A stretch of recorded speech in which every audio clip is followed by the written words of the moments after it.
So before I start, I think I just wanted to make a statement, and I think it would be controversial.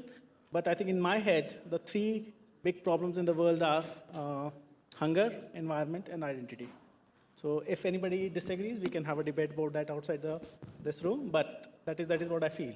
So this, in my head, identity is a very important topic to discuss, to debate.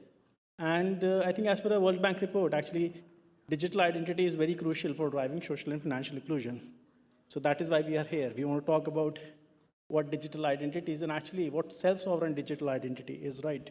So I'm Shiv Agarwal, founder and CEO of EarthID, a decentralized identity management platform. And I have a very good panel of experts who would talk about that as a topic. I also want to introduce myself as the regional director of GBA across EMEA, because that is why we're here. GBA has brought this amazing event together. So yeah. So let's get started. So Malini, I think if you would like to introduce yourself and talk about what work you're doing. Sure. I am Malini Srinivasan. I am the founder of Flinder Inc. We are a blockchain startup. We have built 3 platforms, and one of the platforms is, like Shiv stated, Decentralized ID, self-sovereign identity platform. We have built, implemented a few use cases across the region, Canada, South Pacific, India, and Caribbean. According to me, like Shiv said, identity is a huge problem, especially, with whatever crisis is going on. There are a lot of immigrants.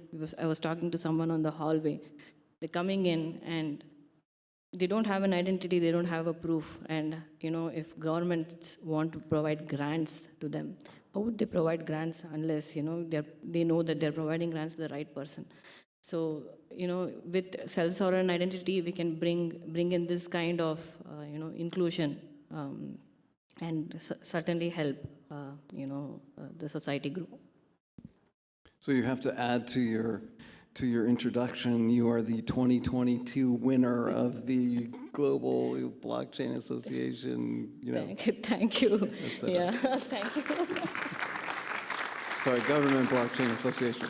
Hi, I'm Mike Wise. I'm with the Boston Blockchain Association, head of partnerships there and former chair, and Boston Blockchain Association is advancing blockchain technologies globally and establishing Boston as a global hub and providing educational resources to the blockchain community.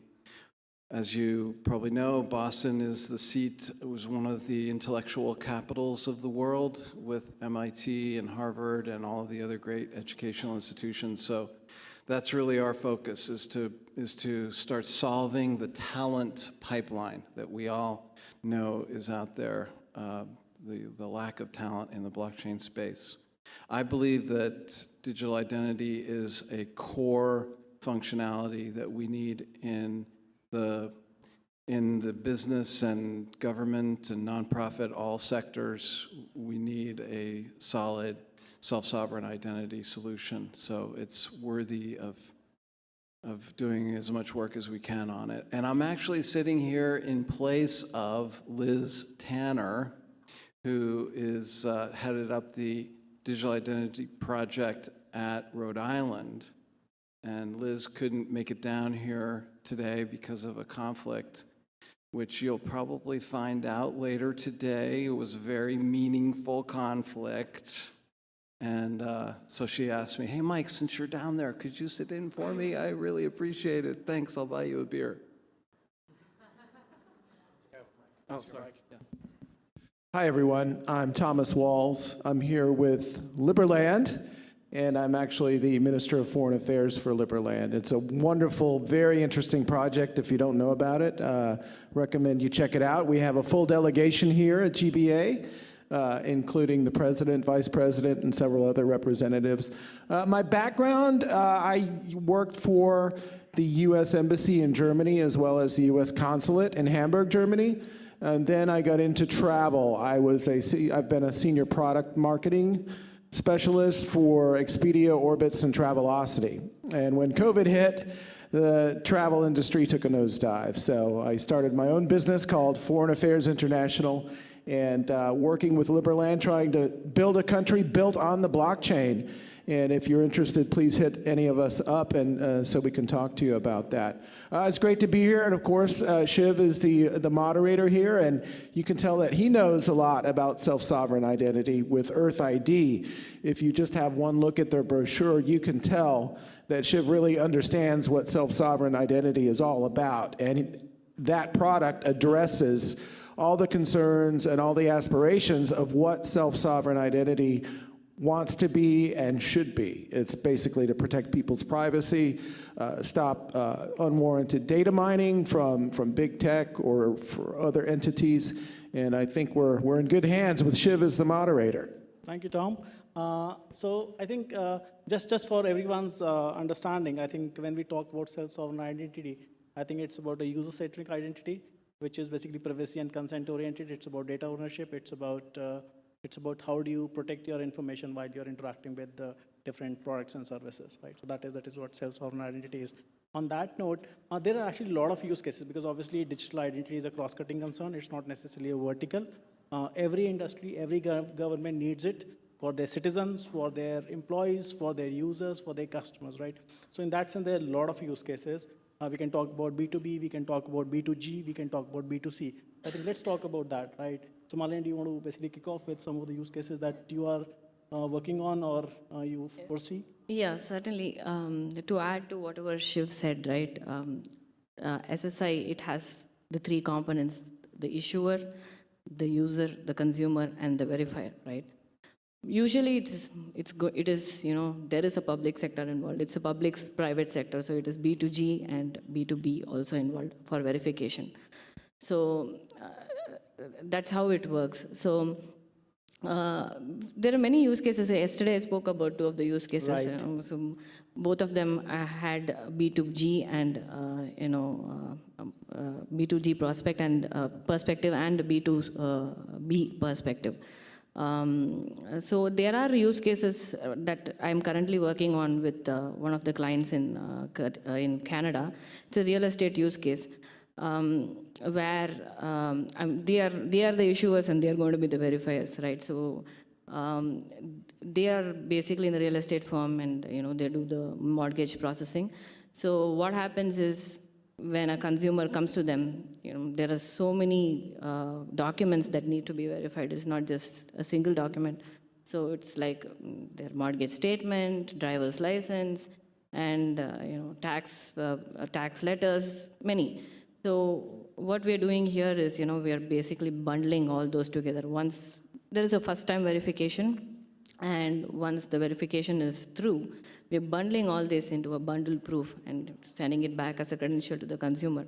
So next time when they come back to them, and to be honest, these consumers, they are back every month for refinance.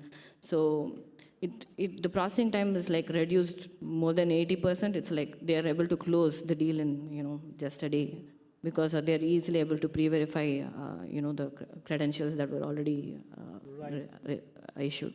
Absolutely. No, I think it's about optimization, it's about efficiency, Yeah. it's about reusability, it's about portability, it's about interoperability. I think so there are a lot of things, a lot of value. But I think maybe, Mike, do you want to basically talk about this thing, some of the use cases that you have seen? I think both from, commercial as well as social. I think let's talk about some of the use cases. And then maybe after Mike, Tom, you can also share some of your perspective. Yeah, Liz wanted me to definitely share. By the way, if you haven't read the book Life After Google, I would strongly recommend. That's a good primer on this whole topic, because what it does is it clearly identifies the issue that Google, Facebook, Amazon, and Apple have with their business models around mining people's identity and their private information. And so self-sovereign identity is going to flip that on its head so that we can now take ownership of our own data and receive income from other companies that we allow to use our data or our history or what we're doing with our lives. So Liz is a huge fan of Estonia. And if you're not familiar with what Estonia is doing around government and blockchain, I would encourage you to just do a quick search. Don't use Google. Use some other platform. And find out. And subscribe. You can subscribe to their output, and they're speaking a lot. They've done a lot of work, in Rhode Island, Liz and her team has done a lot of work around CPA credentials. They picked a really easy mark in just taking that small little thing and helping make the credentialing process and the sharing of the credentials of CPAs much easier, better, faster, cheaper. She's also working on the business registration process. So right now in the state of Rhode Island, to register your business, you have to go through 13 different web pages, most of which have the same information that you're entering. So it's extremely inefficient and error-prone. So that's a use case. Right, absolutely. And I would say the last one is unemployment and fraud. So there's tremendous amount of fraud in unemployment.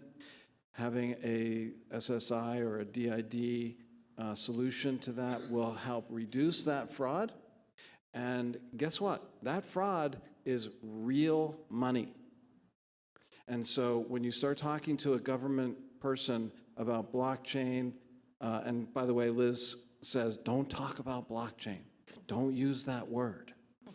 I kind of disagree with that. But when you start talking about government employees and agency heads about real money, now you got their attention.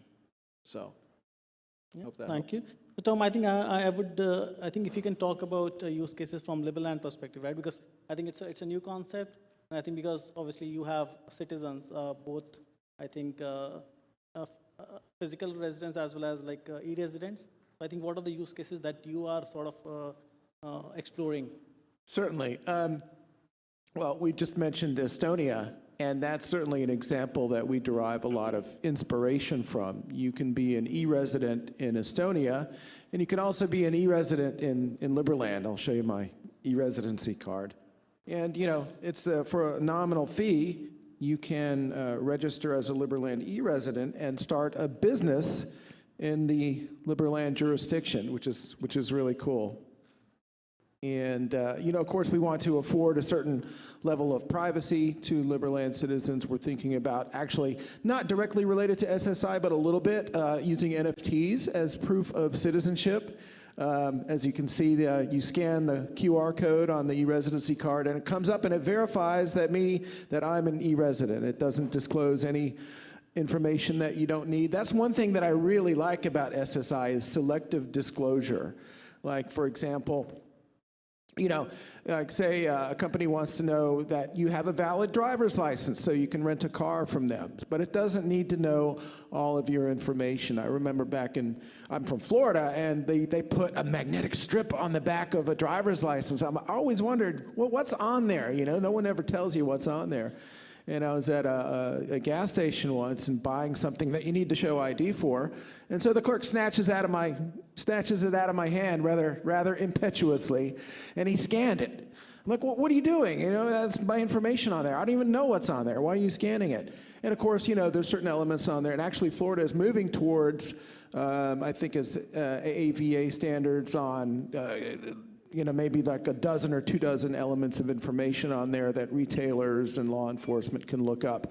But as far as your privacy goes, we've actually been looking at what Europe is doing. The IDAS standard, the first release of it, IDAS 1.0, it was a bit of a flop. I don't think the interface was that good, and there were some problems in the data that you could store on it. So they're releasing IDAS 2.0 right now.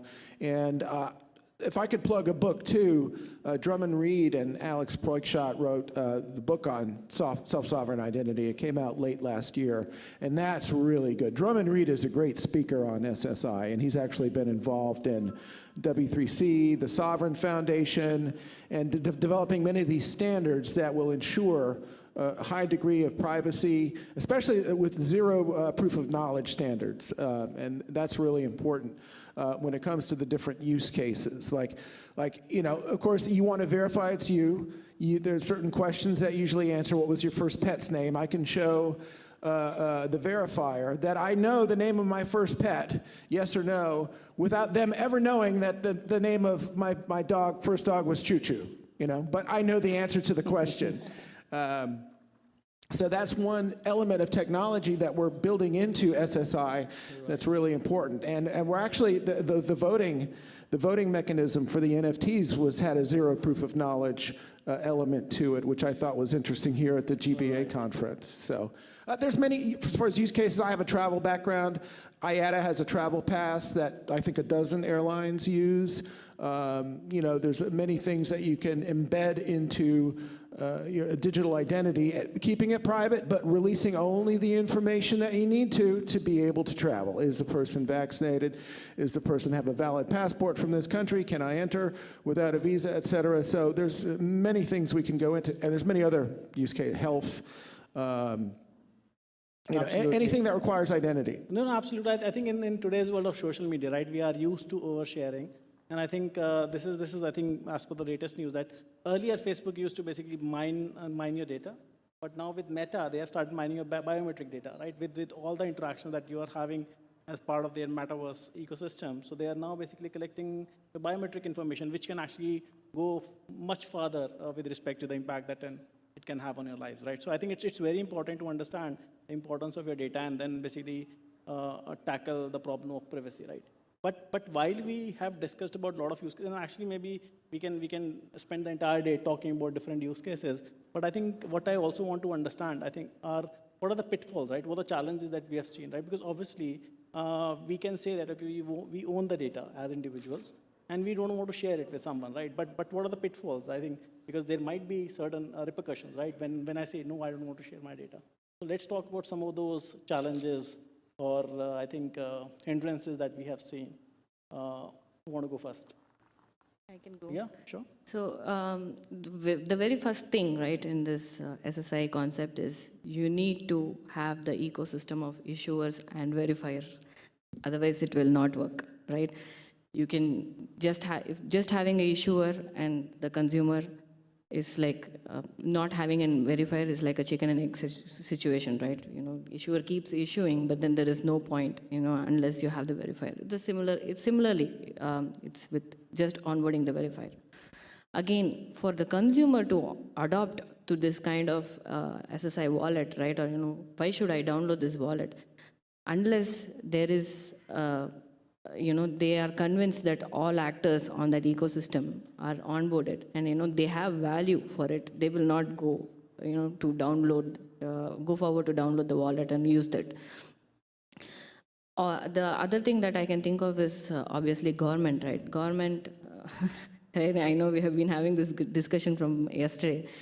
There is some kind of resistance. Government want to still keep the data centralized, right? They don't want it to be decentralized.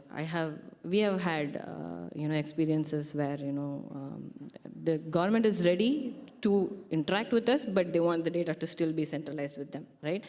So that's another thing that, we came across. How to solve that issue is still a question mark. I think in this world, I think the next 20, 30 years, we will, even if we go the DID path, the very first verification, it has to be done, centralized. And then once the DID is issued as a credential, from that point onwards, it's completely decentralized. That one-time verification with the government is still required is,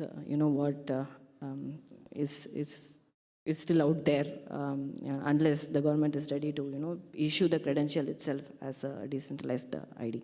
Tom, what's your perspective on this? Yeah, going back to the European example with their digital ID, I read the Evernym blog, and they've reviewed some of the IDAS 2.0, and there's some potential pitfalls with that. It promises a lot of good things, but one of the pitfalls is that they want to assign a unique wallet identifier to your digital wallet, and that becomes a target for people to scrape your data.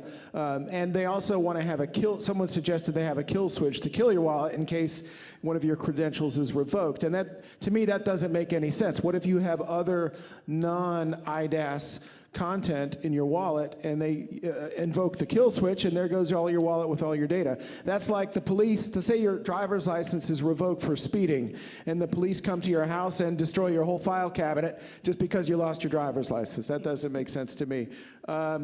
There's some restrictions on the content on the European Digital ID wallet. They need to make it more of an open system, I think, so there'll be evolution and competition for it to make it better. And you can't have this kind of like static technology because it's going to develop even further. It's evolving as we speak, I think. No, I think see, the technology is there. I think that the key aspect is about how do we govern it, and I think it's also from government perspective, because I think from a human life cycle perspective, when we are born, I think we get a birth certificate, and then that is where our journey into ID documents start. So the question is, how do we bring that onto SSI platforms, right? So Mike, do you want to basically maybe add any comments to this with respect to, do you see a future where we can imagine the entire life cycle of a human being with respect to the entire ID documents, credentials, and everything being managed by a SSI solution where everything is automated, everything is paperless, and everything is like sort of user-centric? Well, the other limiting factor, besides all the ones that were mentioned, is technology. Not everybody has a mobile phone, and that's a huge issue. Nor will everybody ever have a mobile phone. So if you don't have the technology, to prove your identity in hand, you need something that's non-technology. Now, I have seen recently cards starting to be developed that can also be sort of like an RFID type of solution. So that's good. Hopefully, we'll get to the point where everyone can have something in their pocket that proves their identity. No, so in that sense, right, so technology is there. Even at Earth ID, we have printable wallets where you can actually encode your information printed. So it's like, I think the technology exists with respect to low-tech and high-tech scenarios, but obviously I think it's about how do we drive adoption, because when we talk about different use cases, I think when we talk about social aspects, we talk about refugee camps where we say that, okay, we don't have a lot of technology there, right? But you still want to issue identities on the basis of biometrics, but you don't have mobile devices for everyone. So how do you basically make sure that you are not creating a technology exclusion? Right. So in that sense, I think it's also about the intention, right, with respect to what is the intent, right? Because obviously I think technology is always an enabler, right? So that is how I see it. But I think let's move on and let's talk about the future. Right? What do we see, right? Where are we headed? So Malini, because you own an SSI company, so what is your vision? What do you want to achieve? Yeah, like I said, we want to achieve, we want to, do whatever we can for the society, right? To create impact. So we are looking for use cases like that, though we have a couple of use cases outside that too. Actually, I wanted to add one more thing on the pitfalls. Sure. Is interoperability between blockchains, right? Now, different players are on different blockchains. As long as you're on the same layer 1 or layer 2 of layer 1, I think it's still possible, to communicate with the DIDs. But once you're on a different blockchain protocol itself, right, then it's very difficult. So sometimes the issuer will be on a different system and a different protocol, and then the verifier is on a different protocol. W3C is solving that with respect to the DID standards. I think that is at least the intent, right, with respect to how, I think creating creating a model with respect to, so that it becomes blockchain independent. So that I think it's more about how do you format the data, right? But that's not existing today, right? So yeah, that's true. yeah, I think it's not being implemented properly, but I think this is where it's our responsibility, like people like you and me, like how do we make sure that the solutions that we are building, they are following the right standards, so that I think we can live in an interoperable world. Yes. Yeah, But I yes, know yes, yes. actually in Canada, I'm part of DIAC, where they're discussing standards. They're defining a PCTF framework.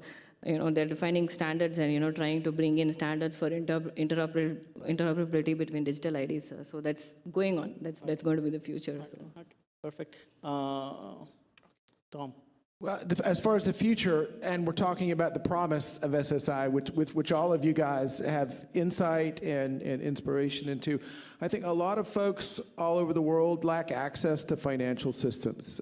They lack strong proof of identity, and SSI can help them because they're unbanked. And the security that SSI offers can help ensure their access, and it can ensure ownership of their own identity.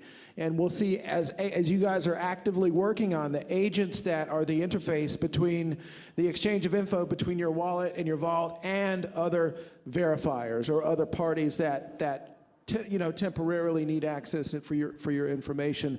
That's where it's going to evolve to, and I see it becoming more interoperable. That's the key, and you guys know that very well.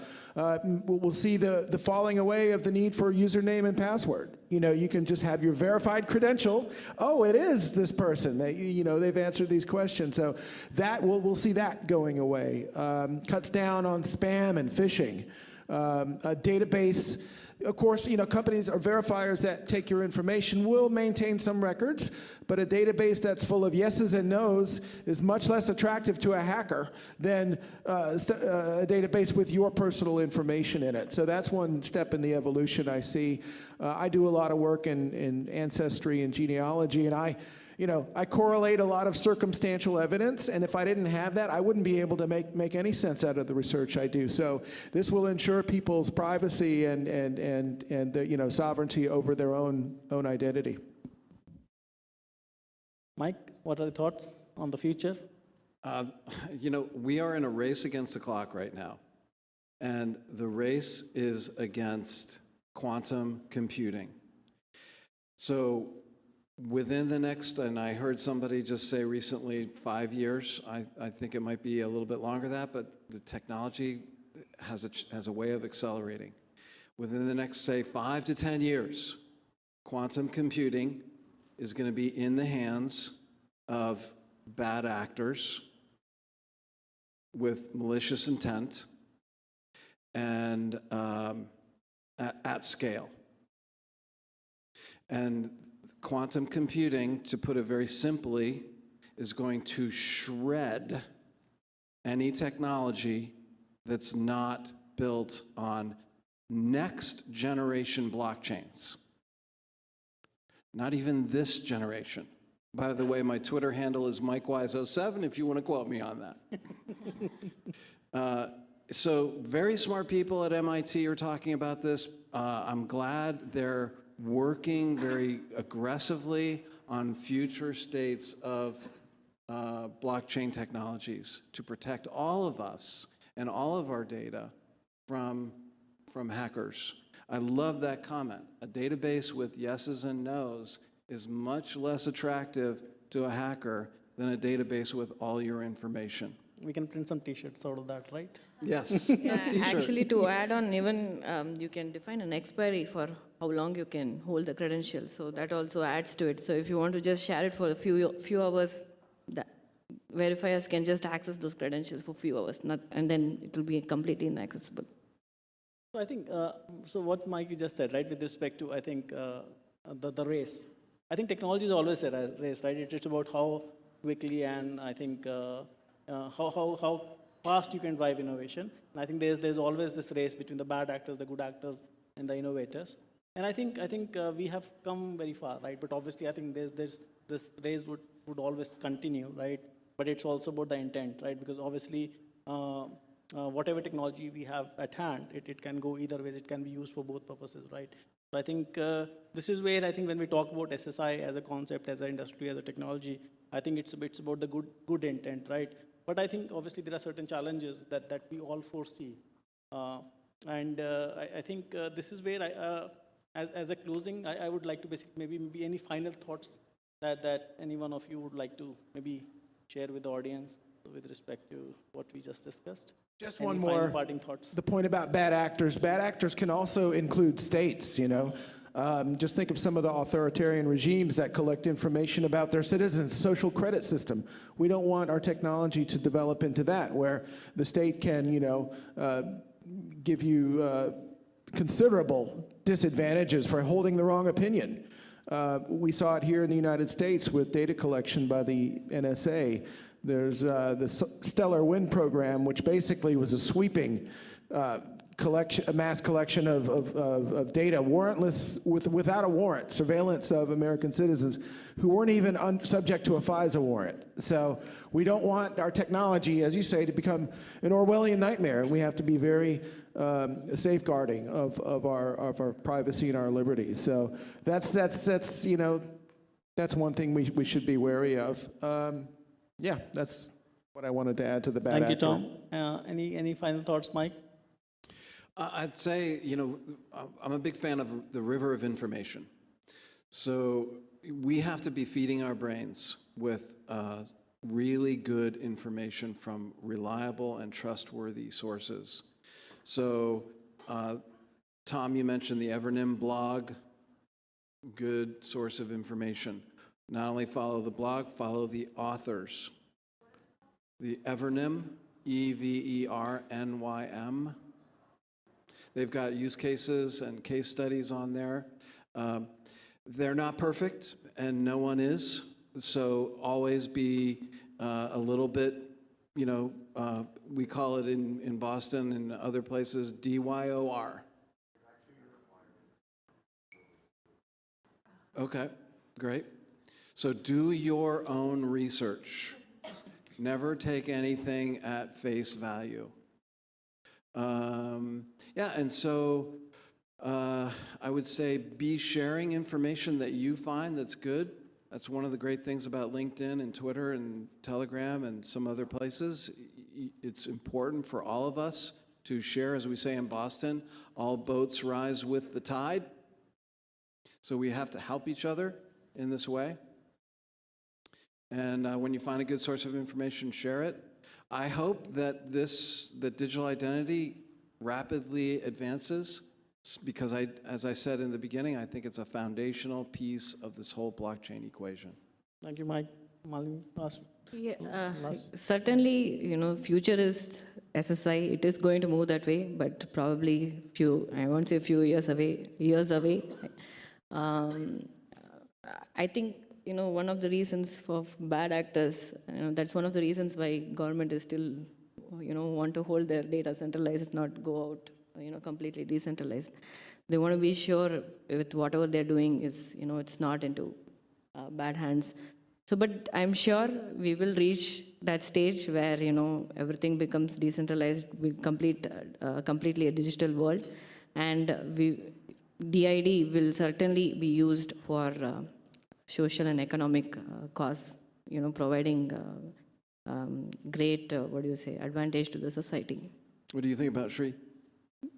No, absolutely. I think see, technology is always an enabler, and I think SSI has the potential. It has the intent also, but I think it's about how do we basically find the right stakeholders, how do we find the right partners, how do we ensure that we have the right drive, right purpose. And I think this is where it's also about collaboration, partnership, and building ecosystems. Because without an ecosystem, I think the consumer, the user would not have the right value, right? Because it's about what can I do with my wallet, what can I do with my data, unless I can drive some value out of that, right? So it's about all that, right? And I think, so on that thought, I would like to basically close this panel. I think we are on we have 5 minutes? Okay, good. So we can continue, but maybe we can take some questions. Yeah, okay. Dr. Ann?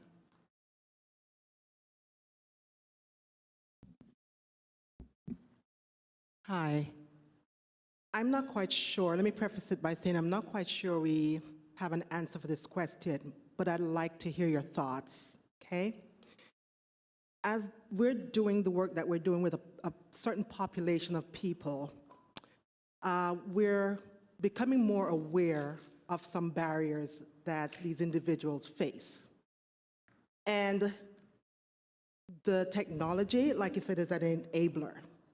But there are some individuals who cannot and will not be able to participate in the technology, in the economy, et cetera, et cetera. So The individuals I'm talking about, for example, are, let's say, immigrants who don't have the legal status, number one, or they are maybe returning citizens from incarceration into a community who by law cannot have access to the internet or other digital type of tools, right, because of the offense that they committed. And so if we are, as a society, and again, I think about the, the triple bottom line, right? People, planet, profit, or even the quadruple aim for healthcare, right? We have a sector of the population who are going to be excluded. And so, for example, if we're all required to have a digital identity for self-sovereignty, how can we, or will we ever be able to integrate these people into our community and provide equity for them? I'm personally struggling with that.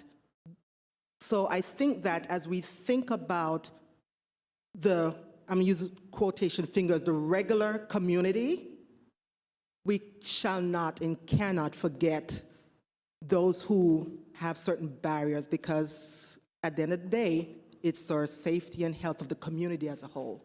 So I'm just curious to hear your thoughts. It's a really good question around including people that have, for whatever reason, some sort of barrier to technology, to net it out. That's something, that's exactly what we need to be talking about right now to figure out the ways for us to include them. And I think the blockchain community in general, and this is a good example of that, is really sensitive to these issues. I'm not so certain that government people are either not sensitive or not savvy to them in terms of solutions. But as we say in Boston, if you've ever been to Boston, the streets in Boston are all a mishmash, and it's really hard to get your way around if you don't know the streets.